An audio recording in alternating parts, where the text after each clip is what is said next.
अस्सलाम वालेकुम स्टूडेंट्स। आज हमारा नेक्स्ट टॉपिक है इंथाल्पी। इंथाल्पी को हीट कंटेंट भी कहा जाता है। अभी आप बेसिक लेवल पे हैं। बेसिक लेवल पे इंथाल्पी और हीट कंटेंट ये एक जैसी ही टर्म्स हैं, लेकिन जब आप हायर लेवल पे जाते हैं तो इनमें थोड़ा बहुत डिफरेंस आता है। वो डिफरेंस मैं यहाँ पे डिस्कस नहीं करूँगा। और इस टॉपिक को स्टार्ट करने से पहले मेरी एक बात ज़हन में रख लें, बुक के अंदर इस टॉपिक के हवाले से चंद मिस्टेक्स हैं, उनको आपने बड़े ध्यान से देखना है। ये बुक क्योंकि नई है, आने वाले दिनों में हो सकता है कि वो ये गलतियां दुरुस्त कर दें। वो मिस्टेक्स इस टॉपिक के स्टार्ट में ही हैं, जैसे कि ये लाइन है, the total amount of heat energy present in a molecule under standard conditions 0 degree centigrade temperature and 760 mm pressure is also called its heat content. तो बुक के अकॉर्डिंग किसी भी मॉलिक्यूल के अंदर अगर हीट एनर्जी मौजूद होती है स्टैंडर्ड कंडीशंस के ऊपर, वो स्टैंडर्ड कंडीशंस कौन सी हैं? 0 डिग्री सेंटीग्रेड टेम्परेचर हो और 760 mm प्रेशर हो। इन कंडीशंस के ऊपर किसी भी मॉलिक्यूल में जितनी हीट एनर्जी है वो उसका हीट कंटेंट कहलाएगा। अब इसमें मिस्टेक्स कौन सी हैं? सबसे पहली mistake, heat energy present in a molecule. याद रखें, किसी भी मॉलिक्यूल के अंदर हीट एनर्जी पहले से मौजूद नहीं होती। हीट एनर्जी आने जाने वाली चीज़ है। या तो हीट एनर्जी आ रही है या हीट एनर्जी जा रही है। हीट एनर्जी किसी भी मॉलिक्यूल की मलकियत नहीं है। या ये सिस्टम में आ रही होती है या ये सिस्टम से जा रही होती है। क्लियर हो गई ये मिस्टेक। और दूसरी बात, वो मॉलिक्यूल की कर रहे हैं। भाई, मॉलिक्यूल की एनर्जी आप कभी भी कैलकुलेट नहीं कर सकते। एनर्जी बल्क में कैलकुलेट की जाती है। ज़्यादा मिकदार में कोई सब्सटेंस हो उसके अंदर कैलकुलेट की जा सकती है।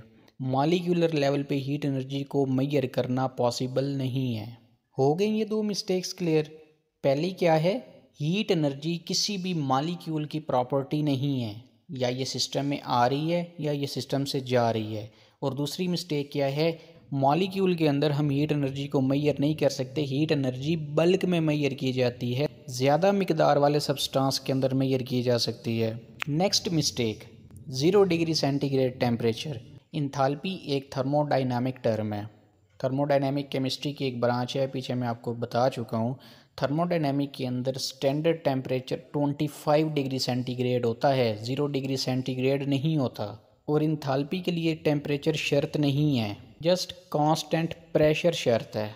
आपका प्रेशर 760 mm होना चाहिए। तो जो पहली मिस्टेक बताई है आपको मैंने, उसकी अगर हम करेक्शन करें तो क्या बनती है? Heat is not the property of a system. Heat किसी भी सिस्टम की प्रॉपर्टी नहीं है।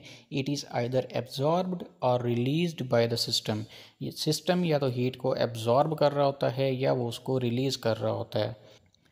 नेक्स्ट है, it is actually thermal energy of the system, not heat energy of the molecule. मैंने आपको बताया हीट एनर्जी आ जा रही है, फिर वो कौन सी एनर्जी है मॉलिक्यूल के अंदर या सिस्टम के अंदर, सिस्टम के अंदर कौन सी एनर्जी है? वो थर्मल एनर्जी है।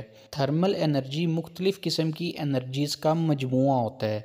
इसके अंदर रोटेशनल एनर्जी भी आ जाती है, इसके अंदर वाइब्रेशनल एनर्जी भी आ जाती है, इसके अंदर रैंडमली मूव करते हुए मॉलिक्यूल्स की एनर्जी भी आ जाती है। नेक्स्ट है, enthalpy is a thermodynamic term. Enthalpy एक थर्मोडाइनमिक टर्म है। In thermodynamics standard temperature is 25 degree centigrade. Thermodynamics में 25 डिग्री सेंटीग्रेड ही स्टैंडर्ड टेम्परेचर है, 0 डिग्री सेंटीग्रेड स्टैंडर्ड टेम्परेचर नहीं है। मैंने मिस्टेक्स भी हाईलाइट कर दी हैं और उनकी करेक्ट वर्डिंग भी मेंशन कर दी है। अब चलते हैं इसकी एक्चुअल डेफिनेशन की तरफ। Heat content is the total thermal energy. अब देखें, यहाँ पे हीट एनर्जी नहीं आई, यहाँ पे थर्मल एनर्जी आई है of a substance at constant pressure. अब इसमें से टेम्परेचर भी रिमूव कर दिया मैंने, क्योंकि टेम्परेचर शर्त नहीं है इंथाल्पी की। विच कैन बी एब्जॉर्ब्ड और released as heat. Heat content क्या है? ये किसी भी सब्सटेंस के अंदर मौजूद total thermal energy constant pressure के ऊपर है, और वो थर्मल एनर्जी हीट की शक्ल में या तो निकल रही है सिस्टम से या वो सिस्टम के अंदर आ रही है। मैं दोबारा रिपीट कर देता हूँ, किसी भी सब्सटेंस के अंदर जितनी भी थर्मल एनर्जी है, total thermal energy constant pressure के ऊपर वो उस सिस्टम की हीट कंटेंट कहलाएगी। वो थर्मल एनर्जी हीट की शक्ल में या तो सिस्टम से निकल रही होगी या वो सिस्टम में आ रही होगी। क्लियर होगी डेफिनेशन इसकी। नेक्स्ट इंथैल्पी की डेफिनेशन है total heat content of a system at constant pressure is called enthalpy. वही मैंने आपको बताया ना कि हीट कंटेंट और इंथैल्पी सेम टर्म्स हैं। जितनी भी किसी सिस्टम के अंदर टोटल हीट कंटेंट है वही इसकी इंथैल्पी कहलाएगी कांस्टेंट प्रेशर के ऊपर। It is represented by H. Enthalpy को एच से जाहिर किया जाता है। Change in enthalpy is represented by delta H, जबकि चेंज इन इंथैल्पी को डेल्टा एच से रिप्रेजेंट किया जाता है। The total enthalpy of a system can not be measured directly. आप किसी भी सिस्टम की इंथैल्पी डायरेक्ट मेजर नहीं कर सकते। However the change in enthalpy can be measured. सिर्फ आप इंथैल्पी के अंदर चेंज मालूम कर सकते हैं कि पहले सिस्टम की इंथैल्पी कितनी थी और अब कितनी है। ये एग्जामिनेशन पॉइंट ऑफ व्यू से बहुत ही इंपॉर्टेंट शॉर्ट क्वेश्चन है कि आप किसी भी सिस्टम की इंथैल्पी मालूम नहीं कर सकते जबकि चेंज इन इंथैल्पी आप मालूम कर सकते हैं। इसकी वजह क्या है, ये आपका बॉक्स एक्सरसाइज में शॉर्ट क्वेश्चन है, वहाँ पे जाके मैं आपको इसका आंसर देता हूँ। नेक्स्ट है स्टैंडर्ड इंथैल्पी चेंज। देखें कोई रिएक्शन हो रहा है, उसमें रिएक्टेंट्स भी हैं, जब वो आपस में रिएक्ट करेंगे तो प्रोडक्ट्स बनाएंगे। अगर तो रिएक्टेंट्स अपनी स्टैंडर्ड स्टेट में हैं। स्टैंडर्ड स्टेट का क्या मतलब, जैसे कार्बन डाइऑक्साइड है, इसकी स्टैंडर्ड स्टेट गैस है। वाटर है, इसकी स्टैंडर्ड स्टेट लिक्विड है। आयरन है, इसकी स्टैंडर्ड स्टेट सॉलिड है। तो अगर तो रिएक्टेंट्स स्टैंडर्ड स्टेट में रिएक्ट करके प्रोडक्ट भी स्टैंडर्ड स्टेट में बना रहे हैं, प्रोडक्ट्स भी आगे स्टैंडर्ड स्टेट में होनी चाहिए। इस दौरान जो भी इंथैल्पी के अंदर चेंज आएगा उसको कहेंगे स्टैंडर्ड इंथैल्पी चेंज। हीट की शक्ल में जितनी एनर्जी निकलेगी या एब्जॉर्ब होगी रिएक्शन के दौरान कांस्टेंट प्रेशर पे, उसको कहेंगे standard enthalpy change. The standard enthalpy of a reaction delta H naught, इसको डेल्टा एच नॉट से जाहिर किया जाता है, is the enthalpy change when reactants in their standard state undergoes reaction to produce products in their standard states. Clear हो गया। This quantity is called the standard enthalpy change or heat of reaction at constant pressure.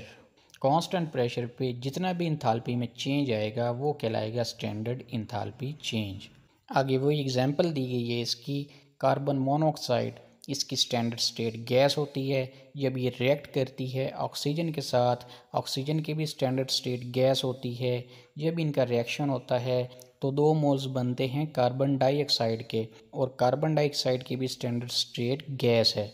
इस दौरान जो enthalpy में change आया है वो है -566 किलो जॉल पर मोल। इतनी हीट एनर्जी खारिज हुई है रिएक्शन के दौरान कांस्टेंट प्रेशर पे।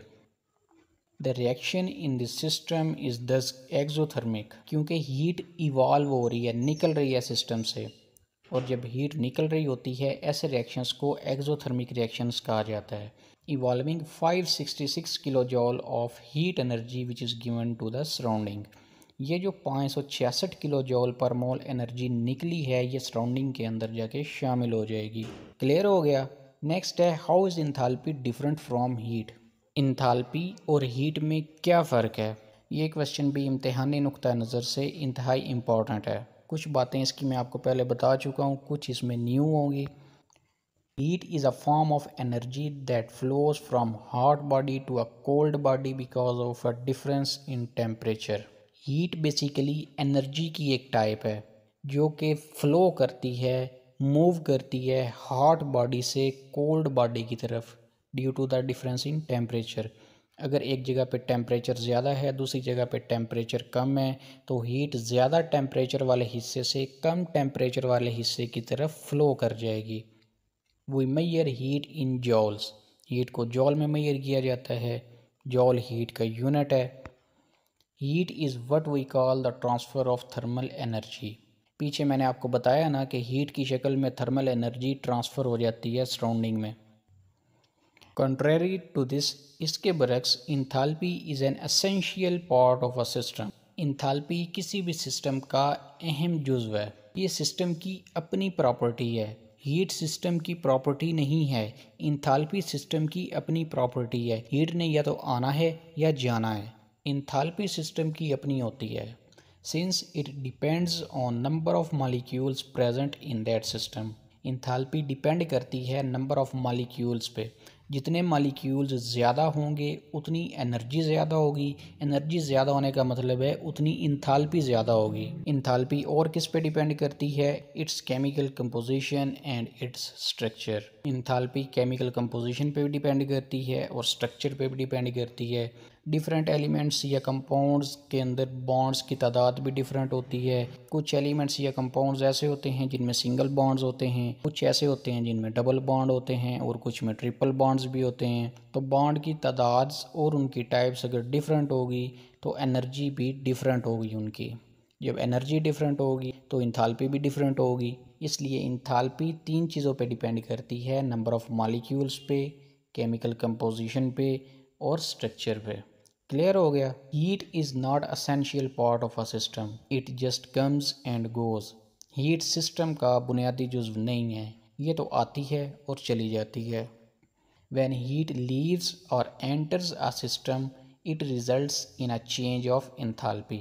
जब हीट सिस्टम में एंटर होती है या सिस्टम में से निकलती है तो इंथाल्पी चेंज हो जाती है। At constant pressure, the enthalpy change is equal to the heat evolved or absorbed. जब प्रेशर कांस्टेंट होता है तो जितनी हीट एनर्जी निकली है या जितनी हीट एनर्जी आई है वही इंथाल्पी कहलाती है। पिछले रिएक्शन में 566 किलो जॉल पर मोल हीट एनर्जी रिलीज़ हुई है ना, तो वही जितनी हीट एनर्जी रिलीज़ हुई है वही उसकी इंथाल्पी है, क्योंकि प्रेशर हमने कांस्टेंट रखा हुआ है। Next step, box exercise. Can energy be transferred in a form other than heat during a chemical reaction? किसी केमिकल रिएक्शन के दौरान एनर्जी हीट के अलावा किसी दूसरी फॉर्म में भी चेंज हो सकती है। ज़रूरी तो नहीं है एनर्जी हीट की शक्ल में ट्रांसफ़र हो, किसी और शक्ल में भी ट्रांसफ़र हो सकती है। देखते हैं किस शक्ल में ट्रांसफ़र हो सकती है। Yes, energy can also be transferred as work. Energy work के तौर पर भी ट्रांसफ़र हो सकती है। For example, when a gas is produced in a reaction and it pushes a piston और एक्सपेंड्स। फॉर एग्जांपल, किसी रिएक्शन के दौरान गैस पैदा हुई है किसी बीकर में, तो गैस ने, ज़ाहिर बात है, प्रेशर तो लगाना है ना। बीकर के ऊपर हमने एक पिस्टन लगाया हुआ है। ये एक बीकर है, इसके ऊपर हमने एक ब्लैक कलर का पिस्टन लगा दिया है। जब इस बीकर में गैस पैदा होगी, गैस की प्रॉपर्टी है उसने तो फैलना है, उसने प्रेशर लगाना है। जब गैस प्रेशर लगाएगी तो ये पिस्टन ब्लैक कलर का जो आपको नज़र आ रहा है ये अपनी जगह से ऊपर को उठ जाएगा। अब गैस ने वर्क किया है इस पिस्टन के ऊपर। अब यहाँ पे एनर्जी वर्क में चेंज हुई है।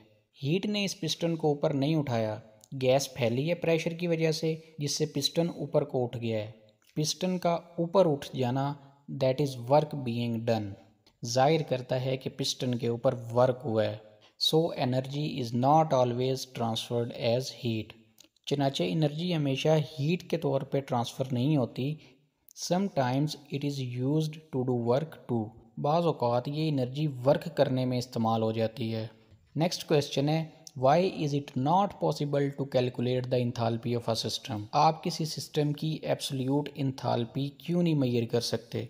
कि आपके पास एक सिस्टम पड़ा हुआ है, आपसे कहा जाता है कि बताएं इसकी इंथाल्पी कितनी है, आप नहीं बता सकते। क्यों नहीं बता सकते? इसकी रीज़न क्या है? It is not possible to calculate the total enthalpy of a system. किसी भी सिस्टम की टोटल इंथाल्पी मेजर करना इम्पॉसिबल है। We can not measure the total energy of all particles inside a substance. Substance में मौजूद particles, atoms या molecules, इनमें different किस्म की एनर्जीज होती हैं। कोई वाइब्रेट कर रहा है, उसके पास वाइब्रेशनल एनर्जी है। कोई रोटेट कर रहा है, उसके पास रोटेशनल एनर्जी है। कोई रैंडमली मूव कर रहा है, ऊपर जा रहा है, नीचे जा रहा है, दाएं बाएं, मुख्तलिफ़ किस्म की एनर्जीज़ होती हैं। हर पार्टिकल की एनर्जी कैलकुलेट करना पॉसिबल नहीं है। हर पार्टिकल की एनर्जी हम एक एक करके कैलकुलेट नहीं कर सकते कि एंड पे सबको जमा कर लें तो टोटल एनर्जी आ जाएगी। ऐसा मुमकिन नहीं है। यही वजह है कि हम टोटल इंथाल्पी किसी भी सिस्टम की मालूम नहीं कर सकते। We can only measure the change in enthalpy when a reaction happens. हम सिर्फ इंथाल्पी में चेंज मालूम कर सकते हैं जब कोई रिएक्शन हो रहा हो।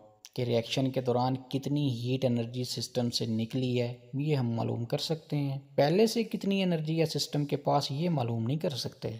या कोई रिएक्शन स्टार्ट करवाने के लिए हमें कितनी एनर्जी देनी पड़ेगी सिस्टम को, वही उसकी इंथाल्पी होगी। जितनी एनर्जी हम दे रहे हैं वो तो मेजर कर सकते हैं, जितनी एनर्जी निकल रही है वो भी हम मेजर कर सकते हैं, लेकिन सिस्टम के पास मौजूद थर्मल एनर्जी हम वो कभी भी कैलकुलेट नहीं कर सकते। Not the exact amount of the substance had before, कि पहले सब्सटेंस के पास कितनी एनर्जी है, ये पहले वाली बात ये इम्पॉसिबल है, ये कैलकुलेट नहीं की जा सकती। तो यही था आज का टॉपिक। इसमें कोई कन्फ्यूजन है तो आप कमेंट्स में पूछ लीजिएगा। मिलते हैं इंशाल्लाह नेक्स्ट टॉपिक के साथ। वीडियो को लाइक और चैनल को सब्सक्राइब करना नहीं भूलना। टेक केयर, अल्लाह हाफिज़।